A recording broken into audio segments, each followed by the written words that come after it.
얼마 전에 있었던 아파트 경비원의 죽음에 많은 사람들이 분노를 하고 있습니다.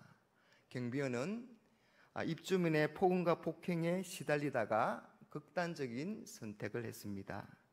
사건은 경비원이 아파트에 이중 주차되어 있던 이 입주민의 차를 밀었다는 이유로 입주민이 경비원을 폭행했습니다. 억울한 경비원이 경찰에 신고를 했고 입주민은 신고했다고 이에 다시 보복 폭행을 몇 차례 반복하면서 계속 괴롭혔다고 합니다. 신고를 했다고 복수한 것입니다. 복수는 상대방에게 받았던 상처나 고통을 되돌려서 갚아주는 것을 말합니다. 상처나 고통을 준 상대방을 미워하고 복수하려는 마음은 인지상정일 것입니다. 오늘 시편 140편은 다윗의 기도입니다. 다윗은 악인들의 위협과 공격 때문에 고통을 당하고 있습니다. 죽음의 위기에 던져져 있습니다. 그래서 다윗은 다급하게 하나님을 찾고 부릅니다. 1절 여호와여 악인에게서 나를 건지시며 포악한 자에게서 나를 보전하소서. 4절 여호와여 나를 지키사 악인의 손에 빠지지 않게 하시며 나를 보전하사 포악한 자에게서 벗어나게 하소서. 그들은 나의 걸음을 밀치려 하나이다. 다윗은 폭력과 불의를 서슴지 않는 악인들로부터 하나님께서 자신을 구하시고 보호해 주실 것을 기도합니다. 그러면서 이 악인들이 어떤 악을 행하는지 하나님께 낱낱이 고하고 있습니다. 마치 재판장 앞에서 범죄 사실을 고소하듯이 말입니다. 2절 그들이 마음속으로 악을 꾀하고 싸우기 위하여 매일 모이오며 3절 뱀같이 그 혀를 날카롭게 하니 그 입술 아래에는 독사의 독이 있나이다. 사울과 그의 세력들이 다윗이 왕위를 누린다고 다윗을 모함하며 끊임없이 다윗을 죽이려고 쫓아다녔습니다. 또한 다윗의 아들 압살롬은 다윗의 백성들에게 찾아가서 이렇게 말합니다. 여러분, 다윗의 나라가 이 모양 이 꼴입니다. 지금 다윗이 늙었으니 이제 내가 여러분의 아픔과 고통을 만져줄 것입니다. 그들은 지어낸 거짓말로 다윗을 모함합니다. 그런 모함의 말들은 다윗에게는 독사의 독처럼 너무나도 날카롭고 치명적입니다. 다윗에게로 향한 백성들의 마음을 훔치고 다윗의 명예를 백성들 가운데에서 더럽히기 위한 것들입니다.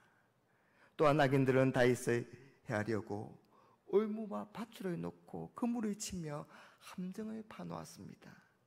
마치 숨어서 새나 짐승이 올무에 걸려들기를 기다리는 사냥꾼처럼 말입니다.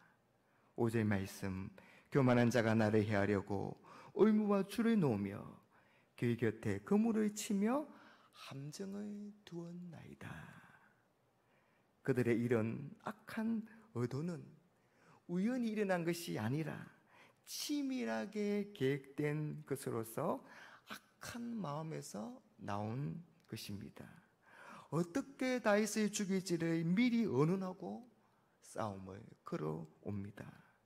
그들은 싸우기 위해 날마다 모이고 그 모임은 계속되었습니다. 그런데도 다윗은 자신의 힘으로 그들에게 복수하려고 하지 않습니다.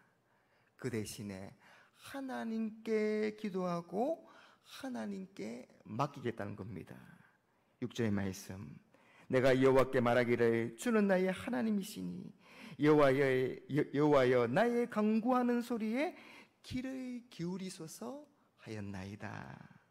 여러분 세번역을 보면 6절 앞에 그러나라는 단어가 붙어 있습니다.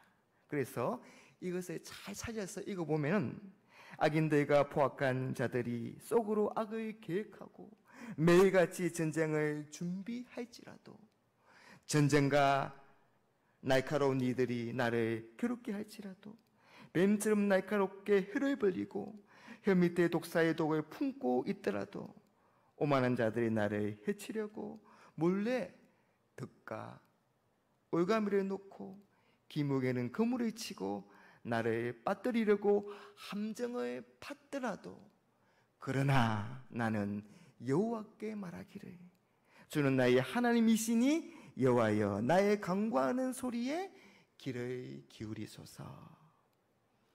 악인이 악을 행한다고 해서 자신의 힘으로 복수하지 않겠다는 겁니다. 복수하는 세상적이고 편리한 방법, 많은 사람들이 선택한 방법을 사용하지 않겠다는 것입니다. 세상 사람들이 악으로 악을 갚고 하나를 손해보면 4개, 5개로 갚아주는 더 큰 것으로 복수하는 세상과 같은 방식을 선택하지 않겠다는 겁니다. 그 대신에 나는 하나님의 방법을 사용하겠다는 것입니다. 7절 말씀, 내 구원의 능력이신 주 여호와여 전쟁의 날에 주께서 내 머리를 가려 주셨나이다. 8절, 여호와여 악인의 소원을 허락하지 마시며 그의 악한 꾀를 이루지 못하게 하소서. 악인들의 위협과 공격 앞에 다윗은 고통 가운데에서 오히려 하나님께 자신을 맡기며 하나님께서 악인들을 멸망시키시고 자신을 구원해달라고 기도합니다. 특히 7절에서 다윗은 단순히 여호와여라고만 부르지 않고 내 구원의 능력이신 주 여호와여 그렇게 부릅니다. 이는 자신을 능히 악인들의 손에서 구원하시는 그 능력의 하나님이 내 편이라고 확신하기 때문입니다. 하나님이 내 편이 되셔서 전쟁의 날에 내 머리를 가려주셨다 그렇게 고백합니다.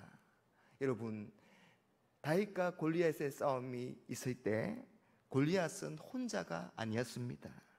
사무엘상 17장 7절과 42절에 보면 이 골리앗 앞에 방패든 사람이 있고 그 뒤에 골리앗이 서 있습니다. 방패로 골리앗을 막아주고 있었습니다. 하지만 그 방패가 골리앗을 지켜주지 못했습니다. 그러나 다윗은 맨몸으로 혼자 나갔지만 하나님이 함께 하셔서 하나님이 방패든 자가 되어주셔서 내 머리를 가려주셨다, 지켜주셨다 그렇게 고백합니다. 그때 하나님께서 나를 지켜주셨듯이 현재 악인들의 모함과 공격 앞에서도 지켜주실 것이며 뿐만 아니라 하나님께서 악인들이 행하는 일을 망하도록 하셔서 하나님의 공의를 제대로 세우실 것이라고 확신하고 있는 것입니다. 하나님은 우리가 친히 원수를 갖고 복수하는 것이 아니라 공의로우신 하나님께 맡기기를 원하십니다. 로마서 12장 19절 말씀, 내 사랑하는 자들아 너희가 친히 원수를 갚지 말고 하나님의 진노하심에 맡기라. 기록하였으되 원수 갚는 것이 내게 있으니 내가 갚으리라고 주께서 말씀하시니라. 너희가 친히 원수를 갚지 말고 하나님의 진노하심에 맡기라. 원수 갚는 것이 내게 있으니 내가 갚으리라. 사랑하는 여러분, 억울하고 분한 일을 당할 때 똑같이 복수해 주고 싶을 때 하나님의 공의로우신 통치와 돌보심을 믿으시기를 바랍니다. 원수 갚는 것이 하나님께 있음을 믿으시기 바랍니다. 그런 믿음을 가지고 우리의 답답함과 억울함을 하나님께 토로하고 아뢰는 저와 여러분들이 되시기를 바라며 고난 중에도 하나님의 사람으로서 어려움을 잊지 않는 그런 저와 여러분들의 믿음이 되시기를 주님의 이름으로 축복합니다.